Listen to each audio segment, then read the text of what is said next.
I'm Bill Stirling, and this is the BoardCast. News, tools, tips, technology, and hot topics in the real estate profession in Newfoundland and Labrador.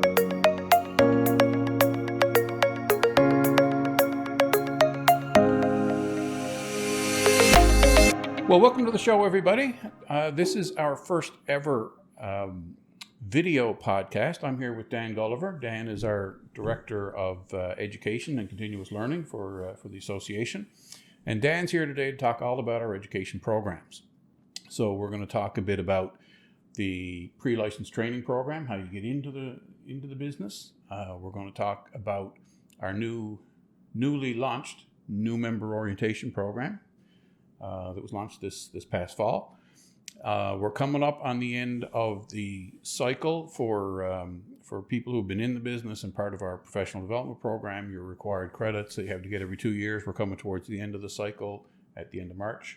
So Dan is going to tell you how you can find out what credits you have, what you need, and a bit more information about that.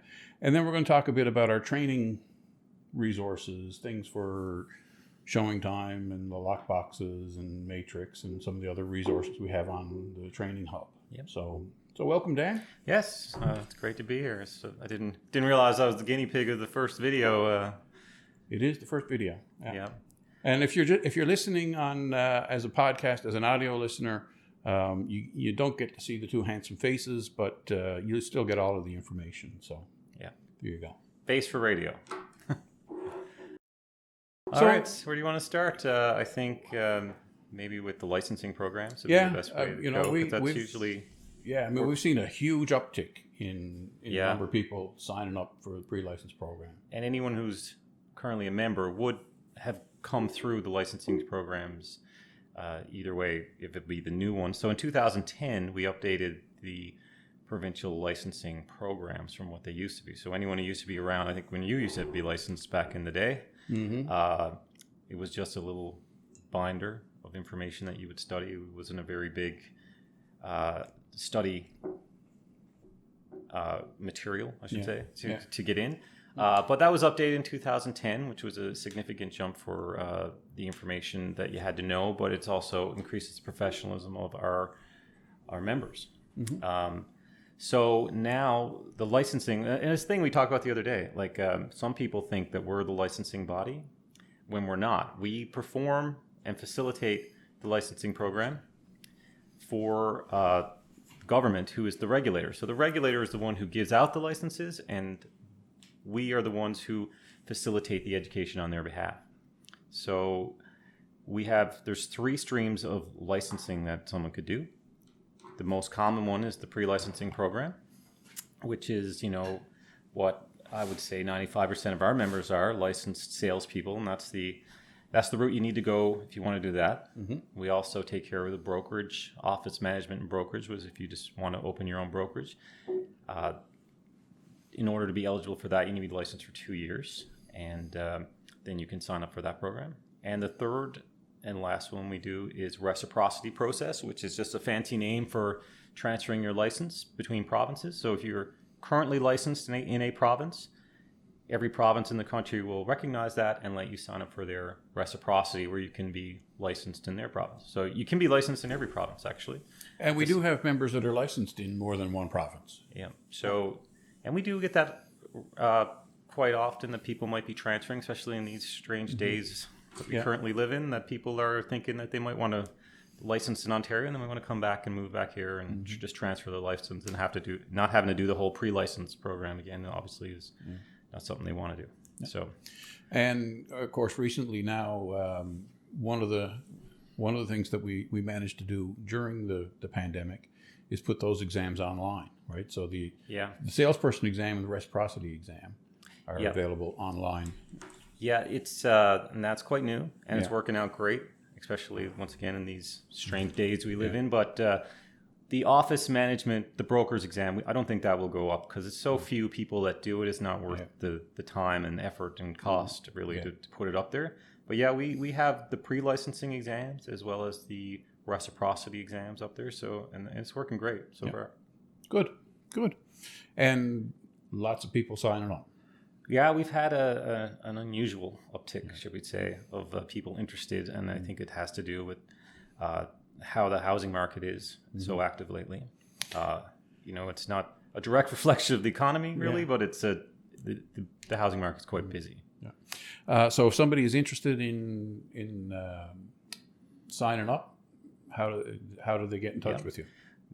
Just contact me. Normally, it would be education@nlar.ca or call the board. And what you do to sign up is we would give you a link that you pay online. So we would send the study material out via Canada Post, or you can pick it up at our pickup drop-off area in the front building. The cost is $1,527, tax included, and it has been that for 10 years. Once you pay the fee, you're registered for 1 year. So the two licensing programs, actually the three licensing programs are all the same structure-wise. Once you register, you're registered for 1 year, and we give you the study material, you study your own pace, and then you contact me for an exam, and I'll set you up at the College of North Atlantic or online, now that we have that option. During that year, you have 3 exam attempts to pass. It's 70%. The exam is 100 multiple choice, and you have 3 exam attempts to get 70. If you're unsuccessful, you can try up to 3 times, and you need 70%. That's probably the better way to put it. And the only difference is the reciprocity is 50 multiple choice, but same thing. So all the 3 exams or all the 3 licensings are the same. That you have 1 year, and if you ellipse your year or go past your year, then you can re-register for about half the price because you still have the books and stuff. But that's the way government has the structure set up, and it's been working for a good while. So all right. So once you get your license, you sign up with a broker. We now have a newly released new member orientation program. So so tell us a bit about that. Walk us through. Yep, and that's another new thing that has been done in the last year. Actually, it's been something that's been in the works for a long time. We've talked about wanting to have a new onboarding, new member management, or new member orientation program. And so any new member that signs up within the first 90 days of membership, they're required to do the orientation program, which is fully online on what we call the hub, which is nlearn.ca. So that's where all our courses, be it training, orientation, and professional development, are all there housed under one. So once you're licensed, once you're a member of ours. Once you're a member, the day you come in, you get your CREA ID number and your Matrix username and password. That's the same password you use to log into NLAR. Okay. And it's a one-stop shop for all the courses and training that you need, and it's constantly being updated. So, but the orientation program, as I mentioned, all new members are required to do it in the first 90 days. So there's 4 courses that they were required to do, and when you log into NLearn, you'll see where there's only 3 things you can do. It's orientation, professional development, and training. So the orientation, you'll go in and it's progressive. You do 1 course after another. You get your certificates of completion, and then you're done. So, and they also, the courses count as credits towards the professional development program, which I'm sure we're going to talk about now in a second, but they do for new members count as well. So we're getting some good feedback on that, Bill, as you know, because, for a long time, people will come in and not know much about the board, what we really do, why they're paying the fees outside of the MLS, what they get for their money, and why we're here. Same thing with CREA. So a lot of that information up front to help people just get on board. There's an orientation to CREA. There's an orientation to us. There's our rules and regulations. The 4 courses are Introduction to NLAR, Introduction to CREA, Policy, Rules, and Regulations, which is a lot about the board and how we work.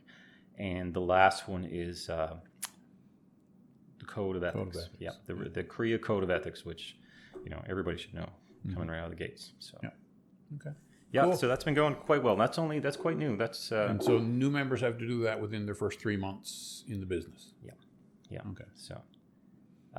So and then I guess next that kind of goes into then that leads into the Realtor Professional Development Program, which is the ongoing mandatory professional development requirement we have for our members.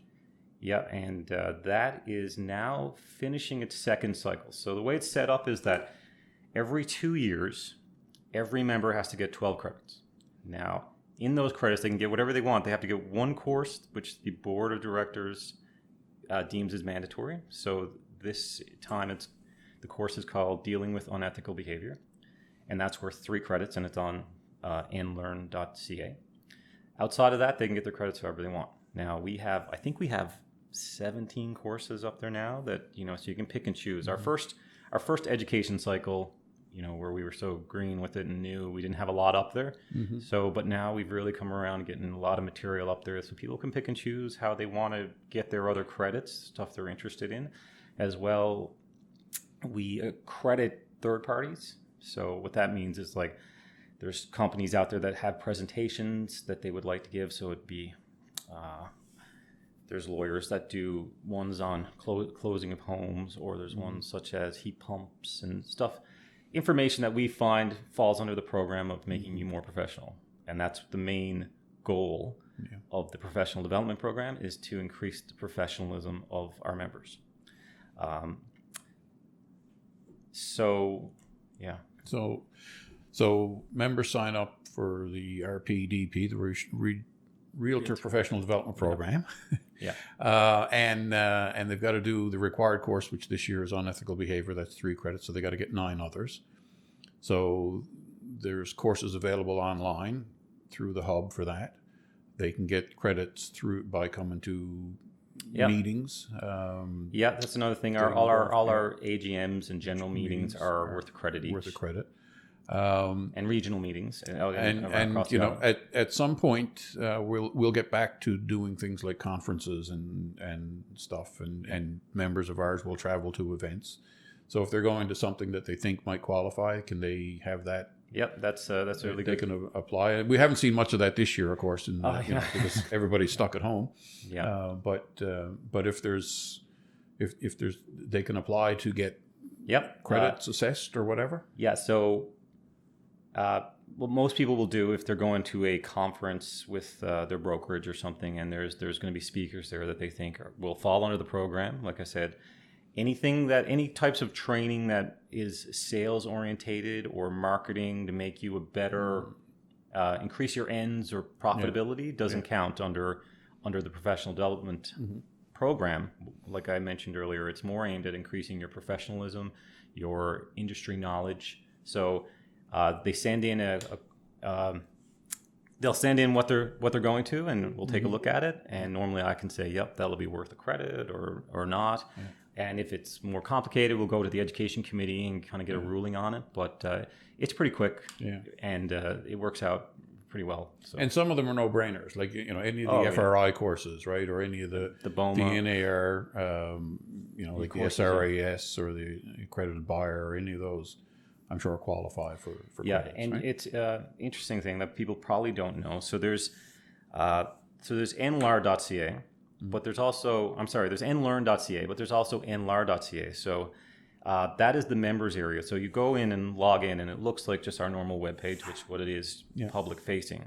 But up in the top right corner, there's a little members login. So you, as a member, you go log in there and use your Matrix username and password again.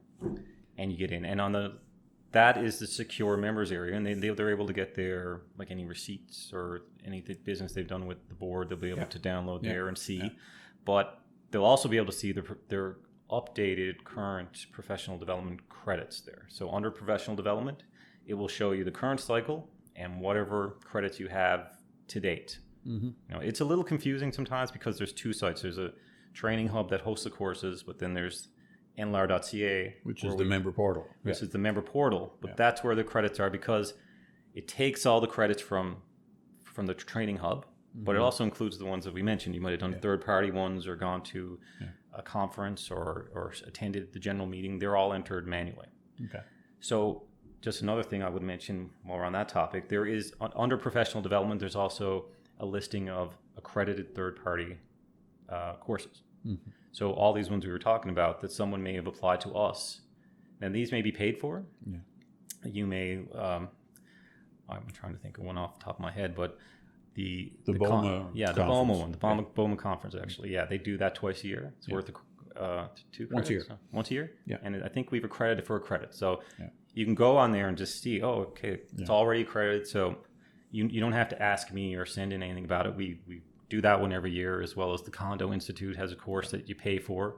And we accredit that as well. So it's good. And there's tons of courses there that people don't know about. But in those cases, like the BOMA one or the condo one, they're registering for somebody else's event. Yeah. That they got to pay for.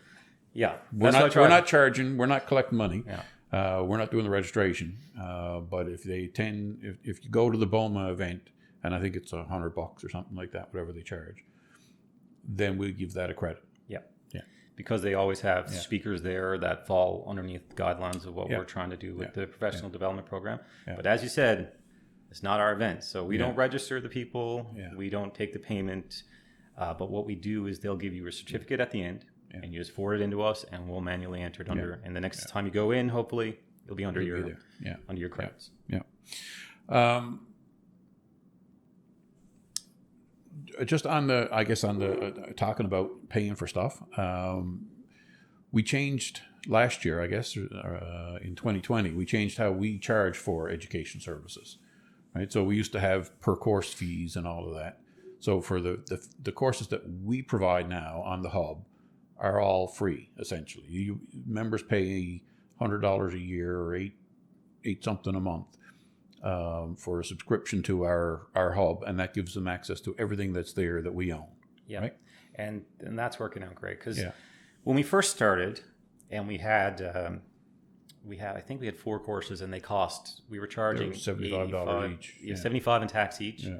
And they were really good courses like competition law and FinTrack, but we had to pay for the development of those courses, and what I found and we found is that people would do the mandatory one they had to pay for, and then they'd try and pick up their courses the quickest way, cheapest way they could. Yeah. Because it's $100. Yeah. And you don't want to be spending that every time you want to do a course. No. So with the fee, it now makes it a lot cheaper, and all the courses are free. And the money that we collect goes directly into creating new courses, getting more content, and that shows now with the amount of courses. And I mean, even when we videotape someone, when we used to have conferences or we videotape a presentation. I mean, there's costs behind that with Eastern Audio and presentations and the video rendering and all this stuff. So I find it's working out really well so far, and I think a lot of people are happy with the content we have currently, and hopefully we're going to have a lot more. Next year, so the cycle runs from April 1 to March 31st every 2 years. So we're coming up to the end of the current cycle, which would be 31st of March, 2021. We get into next year's cycle, and the required course is going to be one that we're putting together now on the new Real Estate Trading Act. Yeah, very timely. I think it's great. We've been waiting on that one because, a long time. Waiting on that one for a long time. So, that's going to be the mandatory course next cycle will be the Real Estate Trading Act. Yeah. And again, that'll be on the hub and will be included in people's fees. Absolutely. Yeah. Now, the first cycle, for people who've been around for 2 cycles, the first cycle started in January, and 2 years later it ended in December 31st. Yeah. So this time we started in January, but we're ending in March 31st because we found it was just way too hectic and busy for our everybody and for us. Yeah. Doing it all at the end of the year was... Yeah. And it seems, I mean, it's hard to gauge now with the current events that are going on, but a lot of people seem to be up on their credits now, much earlier than they were before, which is great. It's really good. It's awesome. Yeah. Right on. So the last thing, I guess, just quickly to have a chat about, also, I guess, on the hub, we talked about new member orientation and professional development credits. The third section of the hub is training materials. So that is stuff that doesn't qualify for credits because it's not professional development, but it's how to use some of our services. So how to use the new showing time system we just introduced, how to use the Supra lockbox system, and a few others, right? Yep. So as I mentioned, last year I redesigned the hub landing page or main page into 3 simple places to go. When you go there, it's going to be the orientation is, I think, blue. and the professional development is red. If you're watching this, you'll see. We'll put a picture here, and you'll say, "Oh, there's the hub." Well, I'll probably better. The orientation's on the left, professional development's in the middle, and then the only third option is training. Yeah. Now, the training section you go in will have videos exactly like you said. I just put up showing time webinar Friday, I think. There's ones on web forms. There's lots of stuff there, but the difference here is that these ones are free to roam, say. Like you can go in, and if you know what you want to do, you can jump ahead in the video, you can leave and come back, and you can do it over and over. They're not for credits. Yeah, they're not for credits. They're there for your training. And like, I'm hoping we're going to get a lot more. Like we do have a fair number there now, but I'm hoping that in next year we're going to have a lot more courses or a lot more training there. All right. Yeah. Well, that's it. Anything else education-wise you're proud of and you want to tell us about? Well, I think a big shout out goes out to the education committee here. Yeah. Because when I came, it's funny because we had this conversation. Yeah. This is going on my 8th year here at the board, which is mind-blowing in a way, and your 6th, I think. Yeah. When I came, there was nothing. They adjusted the pre-license, and so the amount of stuff we got done in 6 years, really, since you came, is great. And I think Neil Norcott needs a real shout out there because he's been a real advocate for the continuing education, professional development, orientation. Yeah, he was certainly a driving force in the original education committee that put together the program, the development program, right from the start, right?